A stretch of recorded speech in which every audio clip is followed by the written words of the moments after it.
ओम नमो भगवते वासुदेवाय। प्रस्तुत है श्रीमद् भगवद गीता का तीसरा अध्याय, श्लोक संख्या 7 और 8। श्लोक संख्या 7 इस प्रकार है। यस्त्विन्द्रियाणि मनसा नियम्यारभते अर्जुन कर्मेन्द्रियैः कर्मयोगं सक्ता सा विशिष्यते। इसका अर्थ है, हे अर्जुन, भगवान कृष्ण से कहते हैं, हे अर्जुन, यदि कोई भी व्यक्ति जो निष्ठावान हो, जो श्रद्धावान हो, कृष्ण भावनामृत हो और अपने मन के द्वारा अपने कर्मेंद्रियों को अगर वो अपने वश में कर लेता है, नियंत्रण में कर लेता है और बिना किसी आसक्ति के, किसी भी आसक्ति के, किसी भी लालसा के वह कोई कर्म योग, जब वह कर्म योग करता है अर्थात कृष्ण भावनामृत में रहकर वो जब कोई कर्म शुद्ध भाव से करता है, उस कार्य को आरंभ करता है, तो वह अति उत्कृष्ट है, सर्वोत्तम कार्य है। इसमें शब्दों का अर्थ देखते हैं। पहला शब्द है यस्त्विन्द्रियाणि में दो, इसमें देखिए कितने शब्द विच्छेद के द्वारा कितने शब्द मिलते हैं। यह प्लस तू प्लस इंद्रियाणि,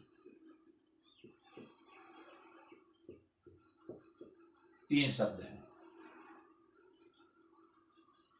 यह मतलब जो, तू मतलब लेकिन, जो इंद्रिया, तू मतलब लेकिन भी होता है, कहीं कहीं निश्चित होता है, लेकिन जो इंद्रियों को मनसा मन से नियम में आरंभ थे, नियम में प्लस आरभते प्लस अर्जुन। अर्जुन, हे अर्जुन, नियम मतलब वश में करके, आरभते मतलब कार्य।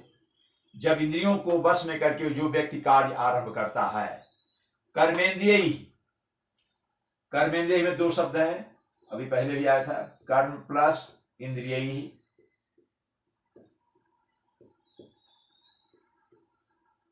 मतलब कर्मेंद्रियों द्वारा, कर्मेंद्रिय मतलब कर्मेंद्रियों द्वारा, कर्म योगम असक्ता, कर्म योगम, कर्म योग, कर्म योग यानी भक्ति योग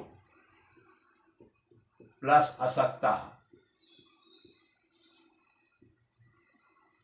असक्ता कर्म योग करते हुए, कृष्ण भावनामृत में रहकर कार्य करते हुए, असक्त मतलब बिना आसक्ति के, किसी भी इच्छा के नहीं, अनासक्त होकर, इच्छा रहित होकर के, सकाम काम न करके, कृष्ण भावनामृत में रहकर जो काम, वही साविशिष्ट, वही श्रेष्ठ है, वही श्रेष्ठ कार्य है। साविशिष्ट मतलब वही श्रेष्ठ व्यक्ति है जो इस तरह से काम करता है।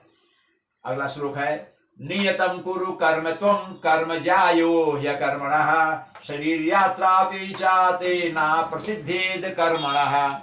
इसका अर्थ है, भगवान कह रहे हैं, हे अर्जुन, तुम अपना नियत कर्म करो, अपने नियत कर्म को करने से तुम च्युत ना हो, नीचे मत गिरो, उसे विमुख मत हो, क्योंकि कर्म ना करने की अपेक्षा कर्म करना श्रेष्ठ है। कर्म ना करने की अपेक्षा कर्म करना श्रेष्ठ है। और क्योंकि कर्म के बिना तो शरीर यात्रा यानी शरीर निर्वाह भी नहीं हो सकता, शरीर का निर्वाह भी नहीं हो सकता है। जो व्यक्ति शुद्ध मन से, शुद्ध भावना से, शुद्ध विचार करके कोई भी छोटा ही काम करे जिससे उसके शरीर का, उसके जीवन निर्वाह का काम होता हो, वो ज़्यादा अच्छा है। लेकिन दिखावे, चोरी, बेईमानी से जो अच्छी धन दौलत कमाता है, वो काम नहीं है, वो काम सही काम नहीं है। ये इसका अर्थ है। इसलिए भगवान अर्जुन को कह रहे हैं कि तुम अपना क्षत्रिय धर्म का पालन करो, हैं, भगवान में एक निष्ठ हो जाओ, भगवान के प्रति श्रद्धा रखते हुए और शुद्ध विचार से तुम अपने काम को करो, क्षत्रिय हो, क्षत्रिय धर्म का पालन करो, वो ज़्यादा अच्छा है। काम से विमुख मत हो, काम तो करना ही है। इसलिए श्रेष्ठ यही है कि तुम अपने क्षत्रिय धर्म का पालन करो। शब्दों का अर्थ देख लेते हैं। इसमें नियतम कुरु, नियत कर्म को करो, जो नियत है, जो निश्चित है, उसका कुरु मतलब करो, कर्म, तुम हे अर्जुन तुम करो। कर्म जायो, कर्म जायो मतलब यहां जाया शब्द है, जाया, जाया का चूंकि आगे ये हा आया है, हल शब्द या व्यंजन आया है, तो वो हो जाता है। जाय मतलब श्रेष्ठ है। ही अकर्मणा, ही प्लस अकर्मणा। अकर्मणा मतलब कर मतलब काम, कर्मण मतलब काम करना, आ मतलब नहीं, ना करने से, काम ना करने की अपेक्षा ही मतलब निश्चित रूप से कर्म जो है वो करना अच्छा है। इसलिए तुम नियत कर्म करो, अर्थात क्षत्रिय धर्म का पालन करो। शरीर यात्रा भी, शरीर यात्रा में शरीर में समास है, शरीर यात्रा प्लस आपी। देखिए इसमें संधि और समास साथ साथ है। शरीर यात्रा में यहाँ कोई परिवर्तन नहीं हुआ है, शरीर लिखा है, यात्रा लिखा है, शरीर और यात्रा। फिर यहाँ यात्रा और अपी में अंतर संधि हो गई है, यात्रा प्लस अपी ये है। तो शरीर यात्रा यानी शरीर की यात्रा, शरीर का जीवन निर्वाह, शरीर का निर्वाह। अपी मतलब भी, चा मतलब और, तेना प्रसिद्धेत अकर्मणा है, इसलिए ना मतलब नहीं, प्रसिद्धेत मतलब सिद्ध होता है, प्रसिद्धेत, प्रसिद्धेत,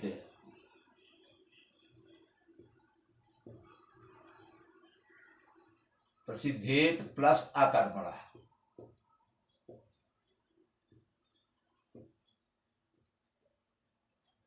ये प्रसिद्ध मतलब सिद्ध हो, मतलब सिद्ध होता है, अकर्मणा मतलब कर्म ना करना। तो शरीर यात्रा भी, शरीर की यात्रा यानी शरीर का जीवन निर्वाह, शरीर का निर्वाह, जीवन निर्वाह भी बिना कर्म किए नहीं हो सकता है, ये इसका अर्थ है।